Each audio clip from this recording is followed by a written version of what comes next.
नोकरी सोडली मी, नोकरी यांच्यामुळे माहिती का? पक्षात काम करू लागलो, 2 महिन्यांनी प्रचार करू लागलो.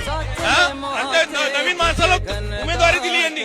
हा खरंच पक्षानं खरोखर अन्याय केलेला आहे. माझ्यासारख्या तर कार्यकर्त्यावरती अन्याय केलेला आहे.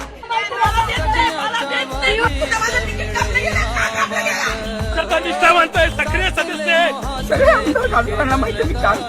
राजकारणात यायचं असेल तर राज्यशास्त्राच्या पुस्तकाचा अभ्यास केला पाहिजे. अरे काय असतं त्या पुस्तकात?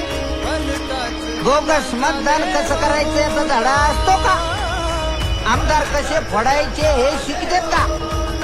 जाती पातीचे घोळ घालून निवडणुका कसे जिंकायच्या हे असतं का? मग काय जाळायचं ते पुस्तक? यायला आमच्या बापानी शेत विकून पक्षाचं राजकारण केलं आणि त्याला मिळालं काय? तर मंत्र्याच्या मिरवणुकीत त्यांनी फेकलेल्या हारातलं झेंडूचं फूल. पण मी बापासारखा गणणार नाही. मी यांनाच गंडून मोठा होणार.